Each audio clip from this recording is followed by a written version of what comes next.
Welcome to our lecture online. Here are some interesting rules. They're product rules for gradients. Now notice we have the product of two scalar functions, and then we have the product of two vector functions via the dot product. And notice we're taking the del operator and operating on this product and operating on this product. Now the first one is pretty straightforward. It's basically the same rule that we use for the product rule for derivatives. We take the first times the derivative of the second plus the second times the derivative of the first. In this case, it's the first times the del operator operating on the second plus the second with the del operating on the first. Of course, when the del operator operates on a scalar function, we get the gradient. So essentially, it's the first times the gradient of the second plus the second times the gradient of the first. Remember that the gradient is a vector quantity. So when we multiply a scalar times a vector quantity, we get a vector. So the result of this is still going to be a vector. Then here, notice we have a dot product with two vectors, and then we take the del operator and operate on that product. Now notice that this product will generate a scalar quantity because the dot product of two vectors is a scalar, and when we operate the del operator on a scalar, we get the gradient, and the gradient is a vector quantity, so this is a vector quantity as well. And that's why they call that the product rules for gradients. But notice the rule. This is equivalent to the A vector multiplied times the del operating on the B vector. Now this would be the curl, so it's the curl of the, no, it's not the curl, it's a cross product of the curl of B plus the cross product of B and the curl of A plus A multiplied times the del operator via the dot product and then operating on the B vector plus the B vector multiplied via the dot product with the del operator, then operating on the A vector. Wow, that is quite complicated. Obviously, it's a lot easier to calculate this than to calculate that. But anyway, it is a product rule, and we're going to show you that it works by implementing these two vectors right here. We're going to calculate the left side, then we're going to calculate the right side, and we're going to show you that the two sides are equal to each other. So let's start with the easy part. First, we're going to do A dot B. A dot B is simply the multiplication of the x components and the multiplication of the y components. So it gives us minus y times 0 plus x times y and plus 0 times 0, because there's no z components, the only surviving component is x times y. And then we're going to take the del operator and operating on that. Notice it's going to be operating on the product of these two. So when you take the gradient, it's going to be the gradient of x times y that is equal to the partial derivative with respect to x times the x unit vector. So that's going to be, with respect to x, that's going to be y times x unit vector plus the derivative of this with respect to y, that's going to be x times the y unit vector, and of course plus 0 times the z unit vector. As you can see that the left side is equal to this. That's a lot easier than to try and multiply all the stuff on the right side, but just for the sake, since that must be equal to the right side, let's go ahead and try to calculate the right side as well. So the first thing we're going to do is we're going to take care of this here. We're going to take the del operator and multiply times the b vector. So this is essentially finding the curl. So we're going to take the del operator, curl of b, and that is equal to, that will be x, y, and z unit vectors, the partial with respect to x, the partial with respect to y, and the partial with respect to z. And then for the b vector, we have 0, y, and 0. Let's see what that's equal to. X unit vector times this minus this times this, which is 0, minus the y unit vector times this times this. Oh, wait a minute, this times, yes. Let me do the first one again. It's x unit vector times this minus this times this. The partial with respect to z of y is 0, so that's 0, okay? Minus y unit vector is this times this times this, that's also 0. And then plus z unit vector times this and this times this, which is 0. So it looks like the curl of B is 0, and then if we multiply that times when we multiply that times A, that of course also has to be 0, so therefore A times del operator times B is going to be 0 as well. All right, so this first part is equal to 0, and let's just kind of do this to make it easy. So this here is equal to 0. All right, next. Now we're going to calculate this. So first we're going to take the curl of A. So the curl of A is equal to x, y, and z unit vectors. The partial with respect to x, the partial with respect to y, and the partial with respect to z.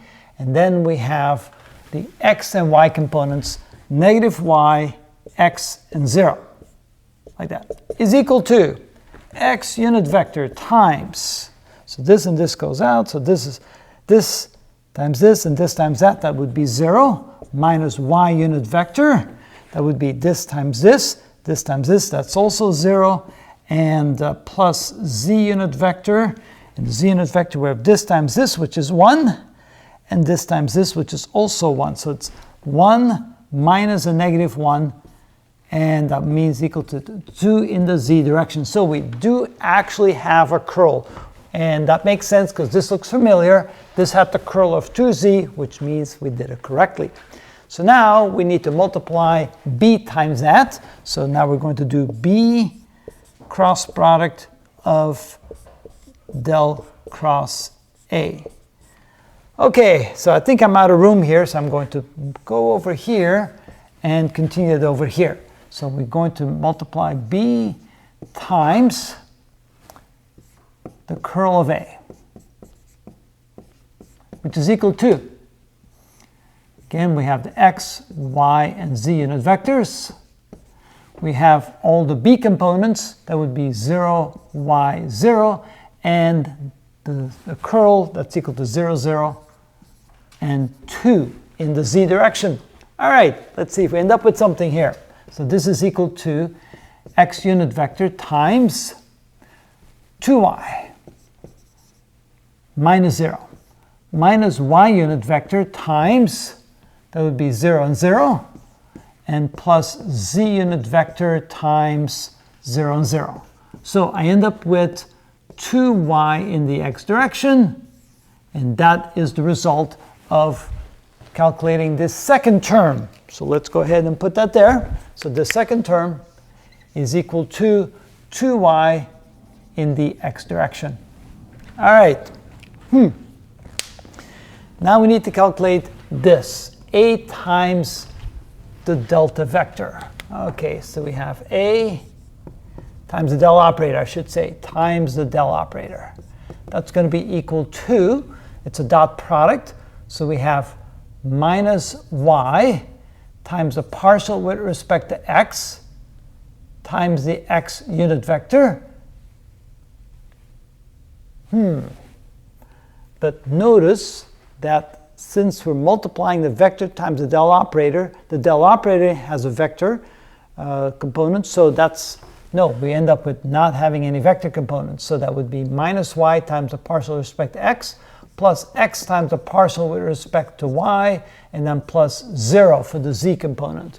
So that is the product of the a vector times the del operator, and then we're going to multiply that times b. Notice multiplication means we're going to actually do the partial derivative of b.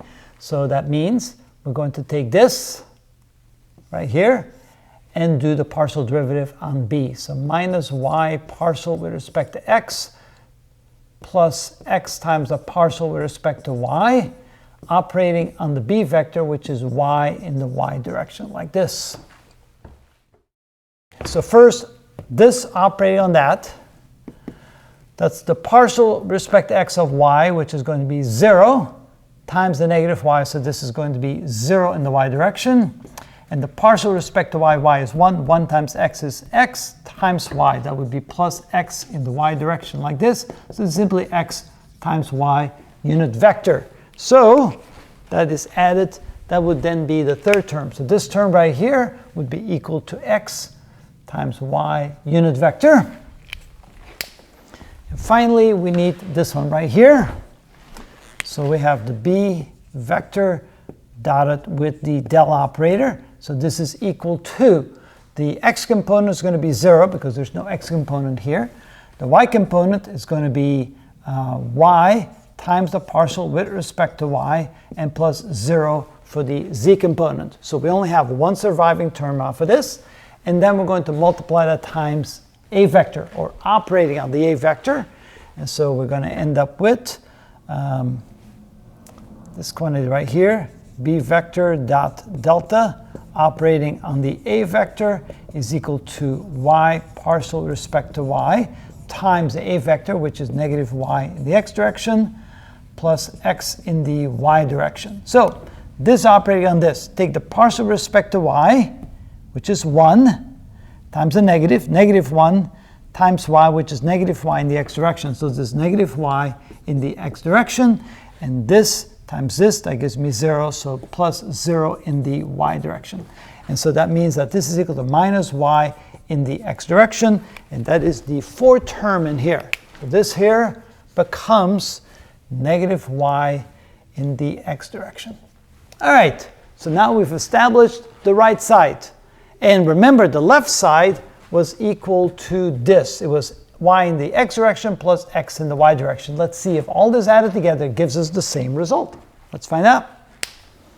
So the right side is equal to 2y in the x direction plus x in the y direction minus y in the x direction. If we add this together, notice we have two components in the x direction, 2y minus y, that is equal to y in the x direction plus x in the y direction. So that is the result of adding all four terms on the right side, and notice that is exactly the same as what I have over here when I calculated the left side, which doesn't prove, by no means, but at least shows that when I calculate, if I have two vectors, a and b, and I do the left side, I do the dot product, and I take the del operator operating on the dot product, that must equal the right side here. And in this particular case, it shows that the left side does indeed equal the right side, and that's an interesting product rule. Not that I would want to calculate the right side each time. I think I'll just stick with calculating the left side only in a more practical sense. But for rules purpose, that's the rule. That's the equivalent statement for the left side of that product rule for the gradient. And that is how it's done. That's a lot of work. An interesting rule.